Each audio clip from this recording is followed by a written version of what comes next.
যাদের বাচ্চা হয় নাই 40 দিন এই আমলটি করবেন, ইনশাআল্লাহ মহান আল্লাহ তাআলা আপনাকে বাচ্চা দান করবেন। অনেকেরই বিয়ের 5 বছর 10 বছর বা দীর্ঘ সময় পার হয়ে যাওয়ার পরেও কোনো সন্তান হয় না। এমন পরিস্থিতিতে অনেক মা বোনেরা একটি মস্ত বড় ভুল করে বসেন। তারা সন্তান পাওয়ার আশায় বিভিন্ন পীর ফকির বা বাবার দরবারে ছোটেন। মনে রাখবেন, দুনিয়ার কোনো মানুষ বা পীর আউলিয়া আপনাকে সন্তান দেওয়ার ক্ষমতা রাখেন না। সন্তান দেওয়ার একমাত্র মালিক মহান আল্লাহ তাআলা। পবিত্র কুরআনে আল্লাহ তাআলা ইরশাদ করেছেন, তিনি যাকে ইচ্ছা পুত্র সন্তান দান করেন এবং যাকে ইচ্ছা কন্যা সন্তান দান করেন। তাই সন্তান চাইতে হলে একমাত্র আল্লাহর কাছেই চাইতে হবে। নেক সন্তান লাভের বিশেষ আমল ও নিয়ম।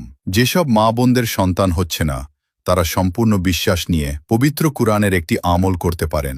ইনশাআল্লাহ আল্লাহ তাআলা আপনাকে নেক সন্তান দান করবেন। আমলের গুলো করার সঠিক নিয়ম। 1.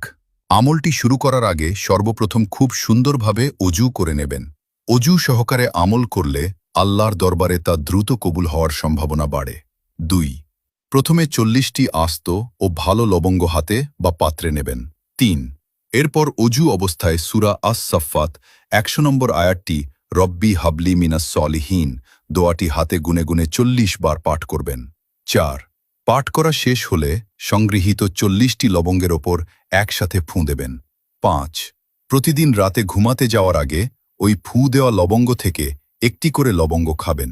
এভাবে টানা 40 দিন এই আমলটি চালিয়ে যাবেন, কোনো দিন যেন বাদ না পড়ে। যদি আপনি পূর্ণ বিশ্বাস ও নিয়তের সাথে টানা 40 দিন এই লবঙ্গ খেতে পারেন, তবে ইনশাআল্লাহ আল্লাহ তাআলা আপনার কোলজুড়ে নেক সন্তান দান করবেন।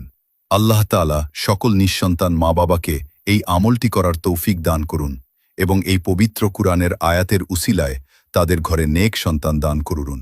সকলে কমেন্টে লিখি আমিন।